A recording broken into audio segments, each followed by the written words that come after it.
Hello বন্ধুরা, আশা করি সবাই অনেক ভালো আছেন।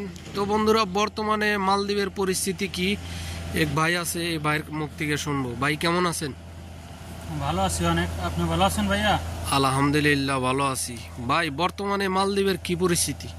বর্তমানে মালদ্বীপের পরিস্থিতি বেশি একটা ভালো না। হ্যাঁ, যারা ফ্রি ভিসায় আছে বর্তমানে তাদের বিষয়টা একবারে দরাচলে খারাপ। কি জন্য? যাদের ভিসা ধাক্কায় না নাই তাদের বর্তমানে ধরতেছে আর বাংলাদেশে পাঠিয়ে দিতেছে বেশিরভাগই। মানে যাদের কাগজপত্র ঠিক নাই। ঠিক নাই, যারা ভিসা ধাক্কা নাই। আর মনে করেন ফ্রি ভিসার তো একটা ভাগ করা থাকে, কত কোন জায়গা দিয়ে কাজ করতে পারবে, একটা এরিয়া থাকে। ওই এরিয়া ছাড়া বাইরে কাজ করলে মনে করেন ধরে পাঠিয়ে দিতেছে, পুলিশের ধরে পাঠিয়ে দিতেছে। তাহলে তাহলে ভাই, এই যে বাংলাদেশ থেকে যে লোকগুলা যে বর্তমানে আসপার চাইতেছে, তাহলে এরা কি ফ্রি ভিসায় আসতে পারবো না? বাংলাদেশে থেকে বর্তমানে ফ্রি ভিসায় না আসলেই ভালো হবে। কি জন্য?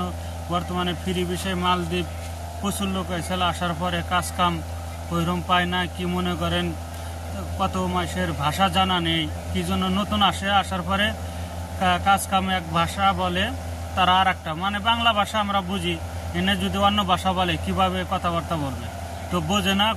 বর্তমানে নতুন লোকের কাজই দেয় না বেশিরভাগ। যে বাংলাদেশের দিকে যদি আসতে চায়, আমি মনে করি কোম্পানি বিষয় আসলে সব থেকে ভালো হবে। কি জন্য? নতুন লোকগুলো আসবে, কোম্পানি বিষয় আসলে কোনো টেনশন থাকবে না, কোম্পানির লোকের সাথে কাজ কাম করবে।